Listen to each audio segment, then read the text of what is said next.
Très respectueusement, très fraternellement, je voudrais vous saluer, amis visiteurs qui êtes là peut-être pour la première fois, membres d'Église et nos amis qui nous écoutent grâce à la technologie, nos internautes.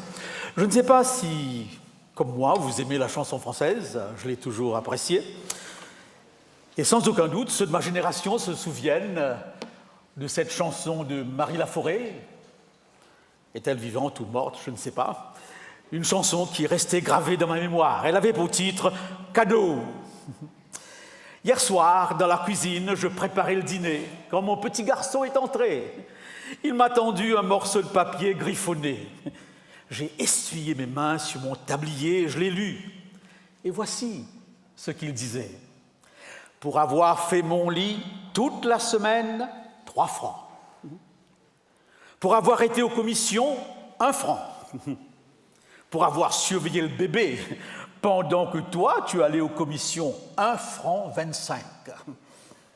Pour avoir descendu la corbeille à papier, 75 centimes. Pour avoir remonté la corbeille à papier, 1 franc et 10 centimes. Pour avoir arrosé les fleurs sur le balcon, 25 centimes. Total, 9 francs et 85 centimes. Je l'ai regardé. Il se tortillait en mâchant son crayon. Et une foule de souvenirs sont revenus à ma mémoire. Alors j'ai repris son crayon, j'ai retourné la feuille, et voilà ce que j'ai écrit.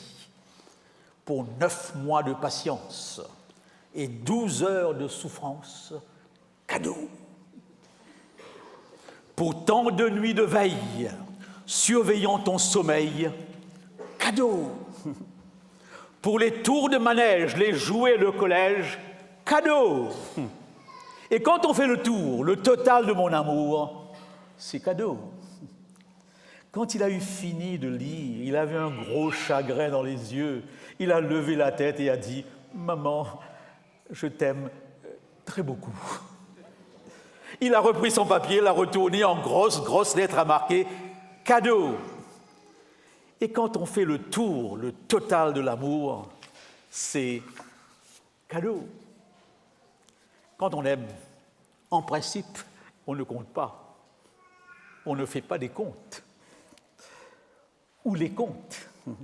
C'est toujours gratuit et c'est toujours sans limite. Je n'oublierai jamais cet instant où ma mère m'avait dit « Sois à mes côtés jusqu'à mon dernier souffle ».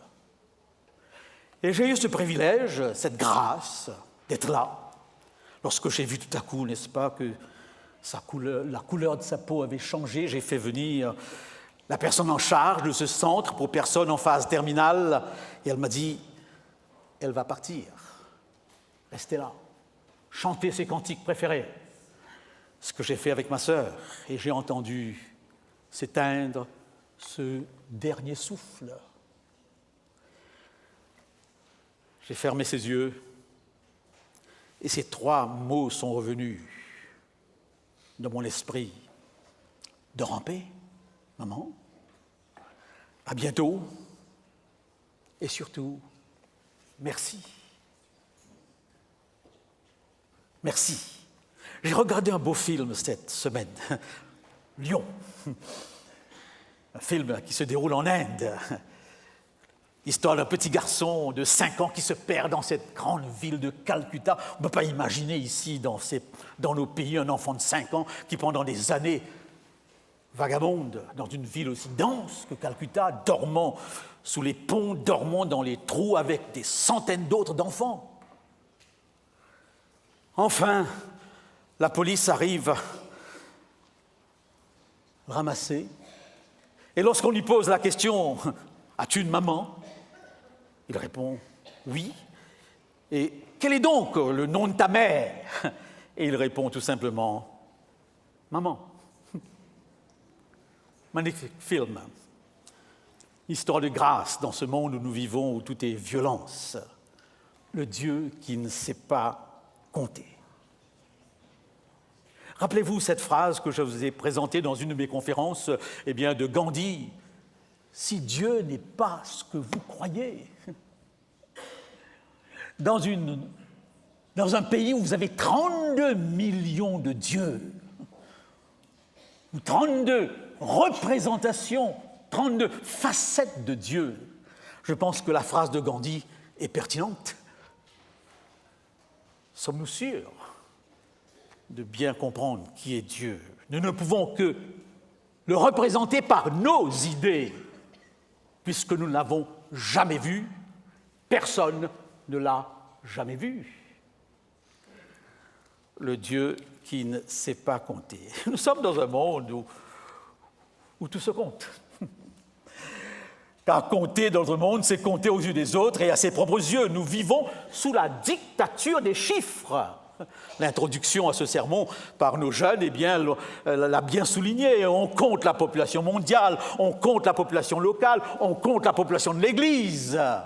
À chaque fois qu'on m'invite à prêcher, on me dit tout de suite, « Pasteur, c'est une petite église, nous n'avons que 20 membres environ. » On s'excuse presque. Ou alors, c'est une grosse église. Et d'ailleurs, certains sont fiers d'être à la tête de la plus grosse église. Comme quelqu'un me disait un jour, tu te rends compte, je suis à la tête du 130. Oh là là. Heureusement que Jésus-Christ compte l'église à partir du 3. Là où 2 ou 3 sont assemblés, c'est l'église. N'est-ce pas? C'est l'église, oui. Nous comptons les annuités de cotisation de retraite. C'est un casse-tête. Les accidents les jours fériés, le 440, les calories, les péchés capitaux. J'ai fait 8 ans à Madagascar. Et vous avez des tombeaux magnifiques, des caveaux immenses. À ces caveaux sont accrochées des cornes de bœuf. Et vous pouvez compter ces cornes et évaluer la richesse de la personne qui a été enterrée. On compte toujours les anniversaires qu'on commémore. Et là, on triche. Parce que quand j'ai 50 ans, le lendemain, je n'ai plus 50 ans. J'ai 50 plus 1. Et durant toute l'année, on dira « j'ai 50 ans ». Mais non, 50 ans, c'est passé.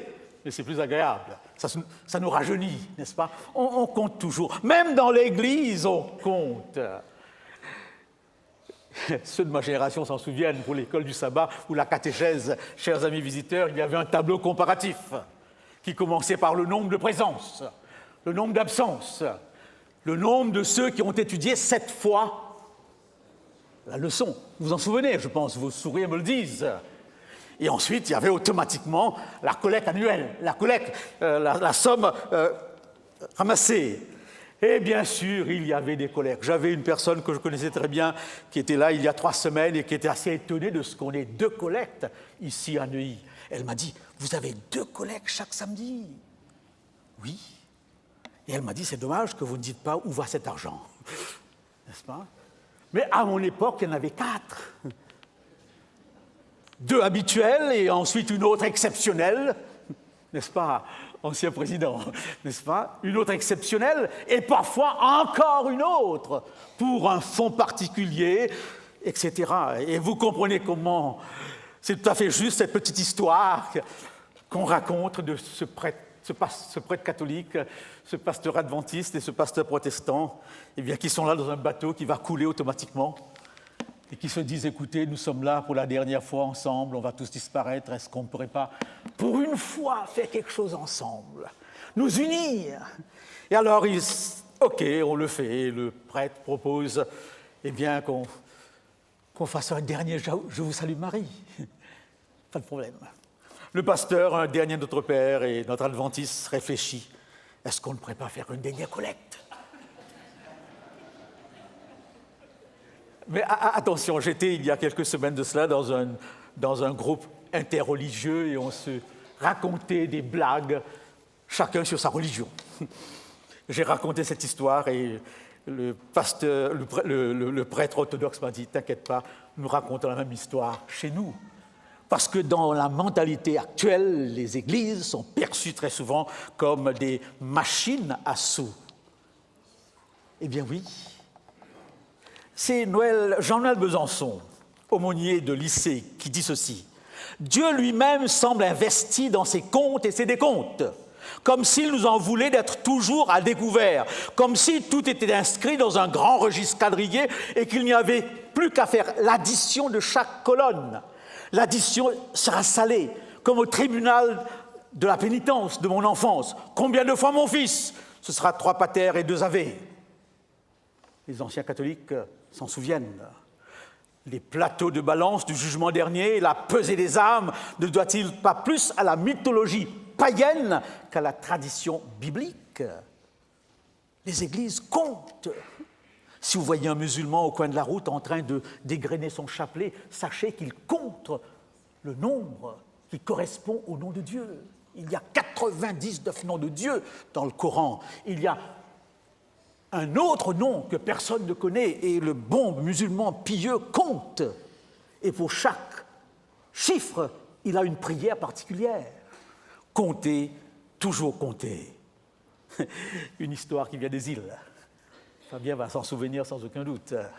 Un petit garçon de 5-6 ans qui ne maîtrisait pas encore les chiffres et à qui le papa qui revient avec des sacs de coco, il lui dit « Compte ces cocos !» Et le petit garçon commence à compter. Et il n'arrive pas jusqu'au bout. Et à la fin, il y a toujours des cocos.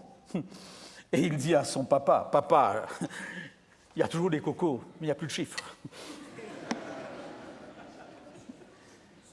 L'éternité, l'infini, c'est lorsqu'il n'y a plus de chiffres. Définition enfantine. Eh bien oui, dans l'infini, il n'y a plus de chiffres. L'amour ne se chiffre pas. Et Dieu nous l'explique par cette exigence de pardon. Pardonnez-vous les uns les autres 77 fois, 7 fois. La perfection fois la perfection fois la perfection. Car 7, c'est le chiffre de la perfection. Mais il y a des chiffres dans la Bible. 7, 12, 40, 70, 10 lépreux, 38 ans, 153 gros poissons, 100 brebis, 144 000.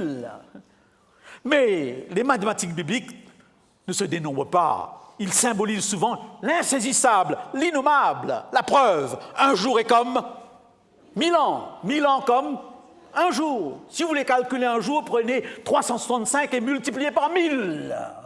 Ça, c'est un jour. Et le contraire est aussi vrai.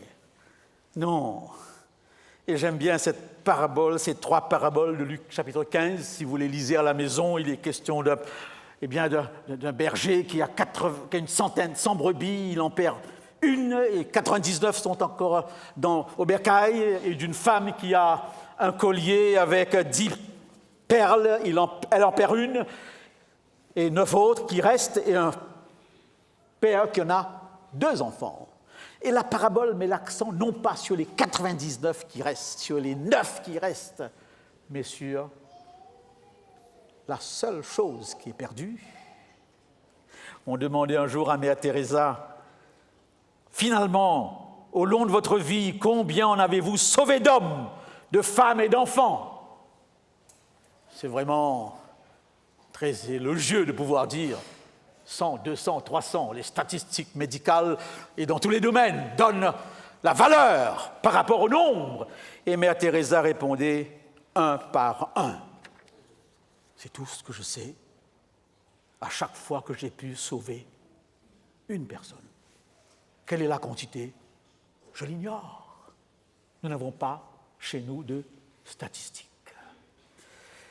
Quelle est donc ma vraie valeur? La vraie valeur de la drague perdue, ce n'est pas celle qui est marquée, ce n'est pas celle que représente sa teneur en argent, en carats. Sa valeur, sa seule valeur, c'est que Dieu y tienne. C'est tout. Pourquoi? Pourquoi vous? Pourquoi moi? Votre nom? Vos comptes en banque? Combien vous pesez? Non. J'y tiens, c'est tout. Il y a une chanson que j'aimais beaucoup quand j'étais jeune et que j'écoutais avec une certaine nostalgie. Pourquoi je t'aime? Why do I love you? Pourquoi est-ce que je t'aime? Et la chanson donne une seule réponse. Je t'aime. Parce que je t'aime. J'y tiens à toi. Un point, c'est tout. Dieu tient à nous de manière unique. Il aime tous. Et il ne nous aime pas tous de la même manière. Et comme le fait remarquer cette parabole, vous comprenez qu'on se démène pour une drachme. Vous trouvez normal de vous mettre en 4 pour retrouver 50 francs pour ce qui n'est qu'une misérable pièce d'argent. Et vous ne voulez pas comprendre que Dieu en fasse autant pour les hommes. Sachez donc que même si chacun de vous ne vaut pas plus que 50 francs, Dieu le cherchera. remuera tout, dérangera tout pour vous retrouver jusqu'à la dernière drachme. La valeur incommensurable de l'homme, c'est que Dieu l'aime. Ce message, et nous le découvrons au fur et à mesure de nos conférences, est un message particulièrement chrétien. Le Dieu qui ne compte pas et qui aime, et qui n'aime pas tout le monde de la même façon. Et j'ajouterais même qui aime les plus petits, les plus fragiles, les cassés. C'est dans cette catégorie de personnes que, d'une manière générale, il se reconnaît. Ce que vous faites à l'un des plus petits, c'est à moi que vous le faites. Ma force s'exprime dans la faiblesse. Oui, ce Dieu, eh bien, il ne sait pas compter. Il ne sait pas compter par rapport, n'est-ce pas, déjà à sa nature. Oh là là, cette mathématique de la Trinité, que c'est compliqué. 1 plus 1 plus 1 égale normalement 3. Mais avec Dieu, 1 plus 1 plus 1 égale 1. L'Église chrétienne du début a passé 400 ans, écoutez bien, 400 ans pour comprendre cette mathématique. Il a fallu 4 conciles pour essayer de comprendre ce 1 plus 1 plus 1 égale 1. Et j'aurais pu vous lire les comptes rendus de ces conciles, probablement personne ne comprendrait les termes utilisés. Hypostase, consubstantielle, unique engendré. Comment comprendre? Permettez-moi d'une manière très très simple de vous l'expliquer. J'ai une formule de la Paul et j'ai écrit un article là-dessus pour la revue Adventiste, je ne sais pas si vous l'avez lu, je l'avais intitulé « La Trinité pour les nuls », n'est-ce pas? On se déchire encore dans l'Église cette question. Il y a une façon très simple de comprendre cela. Lorsque Paul nous dit « Il y a un seul Seigneur, une seule foi, un seul baptême, un seul Dieu, Père de tous, qui est au-dessus de tous, parmi tous et en tous. » Voilà.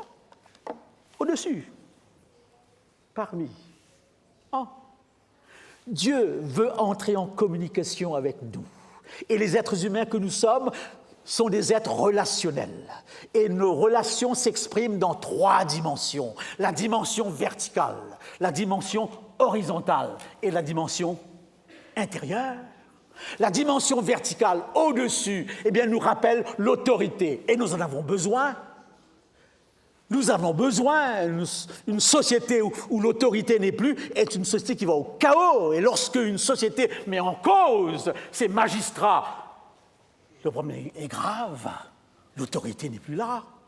Dieu se présente à nous comme celui qui est au-dessus, dans la verticalité. Lorsque je dis mon Père, eh bien, cette relation Fils, Dieu, Père, Fille, Père est une relation de verticalité, celui auquel je me soumets.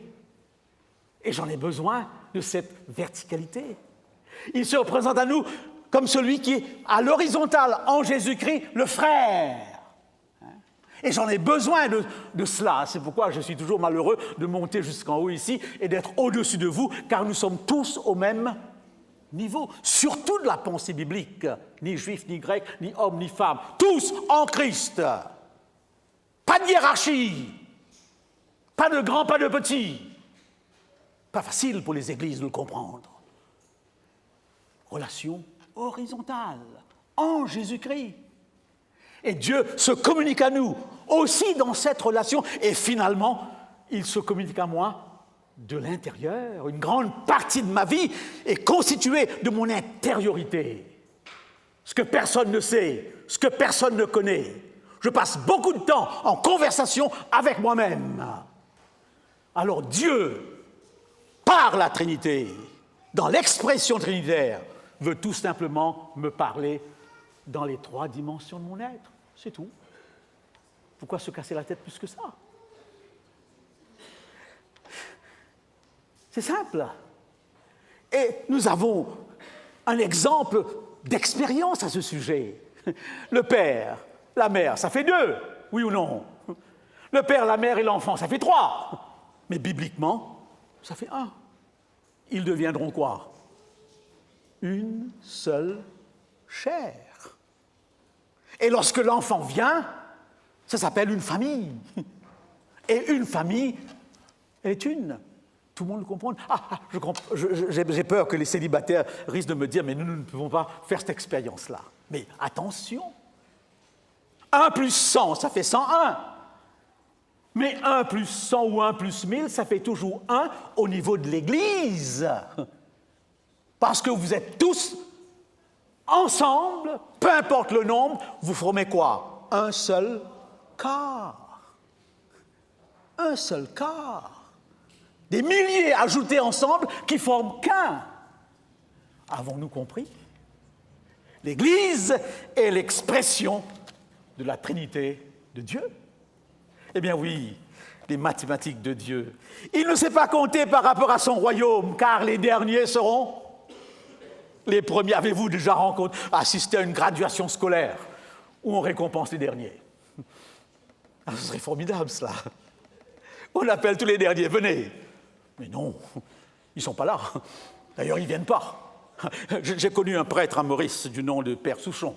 C'était mon professeur de catéchisme à l'école catholique. J'étais le premier adventiste dans l'école catholique. Et j'allais au catéchisme. J'ai encore des chants, n'est-ce pas, dans mon esprit à ce sujet. Et Père Souchon a ouvert une école à l'île Maurice pour les derniers de la classe. Il allait dans toutes les écoles, dans tous les lycées, et demandait à tous ceux qui étaient parmi les derniers de se joindre à son école. Et cette école existe toujours. Une école pour les derniers. Non, pour les médailles sportives. À tous les niveaux, on se limite aux 3 premiers, à 3 couleurs, 3 métaux. Et ce qui sépare le 4e des 3 premiers, ce n'est parfois qu'une seconde ou quelques centièmes de seconde. Mais personne ne parle du 4e. Aucun journal fait allusion au 4e. On s'arrête à combien? Aux 3 premiers. J'étais très frustré lorsque je regardais un jour, n'est-ce pas, les Jeux de Barcelone. Sur les 10 alignés pour les 200 mètres se trouvait un Mauricien. Mais pas un Mauricien né en France, qui pourrait jouir de tous les privilèges sportifs, n'est-ce pas, d'un pays aussi grand que la France. Non, un Mauricien né bien à l'île Maurice, qui a pratiqué son sport sur les pistes non pas aussi sophistiqué que les pistes de France. Et il est arrivé parmi les sélectionnés pour ces 200 mètres avec ces Américains costauds comme je ne sais quoi. Il fallait le voir, tout maigrichon là, et bien sur la ligne de départ. Il a été classé 4e, à quelques centièmes de seconde des autres, mais aucun journal n'en a parlé. J'étais frustré. Je me suis dit, ils auraient pu au moins souligner qu'il vient d'un petit pays qu'on ne voit même pas sur la carte, avec environ 600-700 000 habitants. Non, le 4e, complètement oublié. Alors Dieu dit, non, les derniers seront les premiers. Les derniers seront les premiers. Eh bien, l'entrée dans son royaume ne dépend nullement des mérites, des actes méritoires, des œuvres et des bonnes œuvres. Et je vous relis encore une fois cette parabole qui a été lue. Quand le soir arrive, le propriétaire de la vigne dit à son serviteur, « Appelle les ouvriers et donne à chacun son salaire. Commence par ceux que j'ai embauchés en dernier et finis par ceux que j'ai embauchés en premier. » Ceux qui ont travaillé à partir de 5 heures de l'après-midi arrivent et ils reçoivent chacun 1 pièce d'argent. Ceux qui ont travaillé les premiers arrivent à leur tour et ils pensent « nous allons recevoir davantage ». Mais eux aussi reçoivent chacun 1 pièce d'argent. En la recevant, ils critiquent le propriétaire, ils disent « ces ouvriers sont arrivés en dernier, ils ont travaillé pendant 1 heure seulement et tu les as payés comme nous, pourtant nous avons supporté la fatigue toute la journée et nous avons travaillé sous le soleil ». Le propriétaire répond à l'un d'eux, « Mon ami, je ne suis pas injuste avec toi. Tu étais d'accord avec moi pour recevoir 1 pièce d'argent pour la journée? Prends ton salaire et va-t'en. Je veux donner à cet ouvrier arrivé en dernier autant qu'à toi. J'ai le droit de faire ce que je veux avec mon argent, n'est-ce pas? Ou bien vois-tu d'un mauvais œil que je sois bon ?» Paradoxal, n'est-ce pas? Cet enseignement est typiquement biblique. N'est-ce pas? Dans la plupart des religions, et même dans les philosophies qui ne se considèrent pas comme des religions, vous avez des gens qui sont arrivés avant les autres. et qui sont là déjà, capables de vous donner une partie de leur sainteté. Bibliquement parlant, ça ne tient pas. Je fais grâce à qui je fais grâce. Et Paul Ricoeur donne à son commentaire sur l'Épître aux Romains ce titre, « Le Dieu injuste », parce que ça paraît injuste. Tous ici rouspèteraient s'ils se trouvaient dans cette situation. J'ai travaillé autant d'heures et je gagne même la même chose que toi. C'est pas possible. Même à la fédération, on rouspèterait. N'est-ce pas? Eh bien, c'est pourtant ça. Grâce. Le Dieu de la grâce. Eh bien oui, il ne sait pas compter. Il ne sait pas compter, mais il compte sur chacun de nous. Il ne sait pas compter, mais il compte sur chacun de nous. Et j'ai commencé par une chanson, je termine par une autre chanson. Une chanson de Yves Duteil. Ah, je l'aime bien. Cette chanson a pour titre « Avoir » et « être ». Parmi mes meilleurs auxiliaires, il est deux verbes originaux. « Avoir » et « être » étaient deux frères que j'ai connus dès le berceau. Bien qu'opposés de caractère, on pouvait les croire jumeaux, tant leur histoire est singulière. Mais ces deux frères étaient rivaux. Ce qu'avoir aurait voulu être voulait toujours l'avoir. À ne vouloir ni Dieu ni maître, le verbe être s'est fait avoir. Avoir, posséder, posséder, asseoir sa raison d'être, le sens de son existence sur ce qu'on a. Eh bien oui, ce fut la tentation de David. Jeune garçon, David, se trouve là devant ce géant Goliath. Chaque fois que je regarde Éric, je pense au géant, n'est-ce pas? Il est là devant ce géant Goliath et il est là dans son adolescence, dans sa foi de jeunesse. Et il dit à ce géant, « Tu marches contre moi avec la lance, l'épée et le javelot, avec la puissance des armes, avec la force du nombre. Mais moi, je marche avec toi au nom de l'Éternel des armées. » Il y a une petite chanson de l'école du sabbat quand j'étais enfant qui est restée gravée dans ma mémoire. Un petit garçon appelé David, « Little boy named David », avec une petite corde et quelques petits cailloux. C'est tout. Et avec cette petite corde et ces petits cailloux, il a terrassé le géant. Et comment comprendre qu'alors qu'il était la tête de la nation, qu'il règne sur Israël, il a tout à coup une drôle d'envie, recenser le peuple. Recenser le peuple. Oui, dit-il, recenser, c'est prendre les choses en main, c'est savoir combien de personnes de mon royaume sur lesquelles je règne, quelle est la puissance de ma force. Alors il va le dire, n'est-ce pas, et je voudrais vous lire ce passage en terminant, n'est-ce pas, il dira à Joab, et le roi dit à Joab, qui était chef de l'armée qui se trouvait près de lui, parcours toutes les tribus d'Israël, depuis Dan jusqu'à Beersheba, qu'on fasse le dénombrement du peuple et que je sache combien il s'élève. On fait ses comptes, on calcule son royaume, sa force, le nombre des maisons qu'on a, toute sa puissance. Il pèse lourd. D'ailleurs, l'expression est habituelle, combien il pèse. Eh bien oui, calcule, compte. Alors Joab le fait, mais Joab lui dit quelque chose de très important. Eh bien, pourquoi le roi persista dans l'ordre qu'il donna à Joab, et Joab, parce que Joab lui demanda, mais pourquoi veux-tu faire cela? Pourquoi veux-tu savoir quelle est ta puissance en chiffres, en nombre? Et à la fin, nous apprenons, n'est-ce pas, qu'il y avait en Israël 100 000 hommes de guerre tirant l'épée, et en Juda, 500 000 hommes. Quelle force! Quelle force! Mais David sait qu'il n'a pas fait cela en accord avec la volonté de Dieu.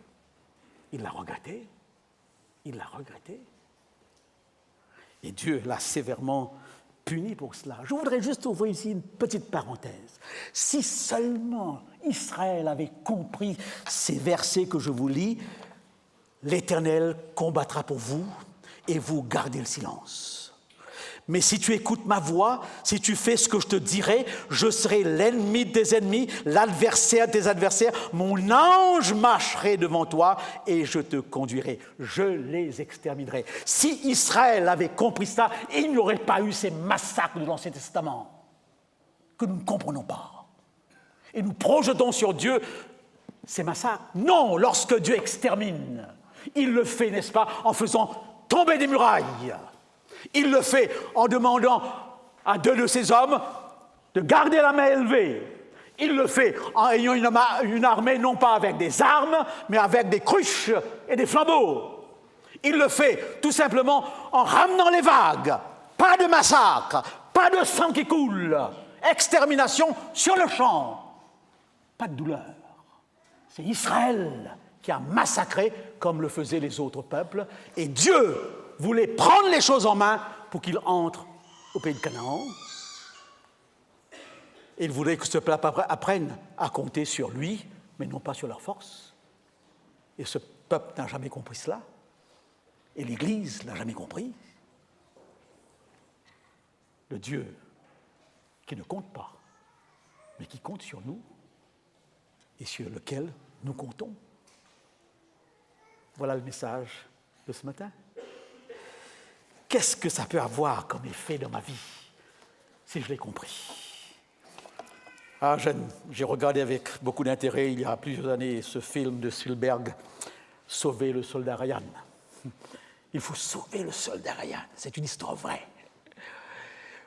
Le général Marshall reçoit un matin cette information. 3 hommes, 3 frères, enfants d'une même mère, sont morts sur le champ de bataille. Et le soldat Ryan, le général Marshall doit communiquer cette information à la maman. Les épouses des soldats, c'est terrible lorsque le matin on frappe à la porte et vous avez un soldat qui a eu une lettre à la main. On sait ce que c'est. On sait ce que c'est.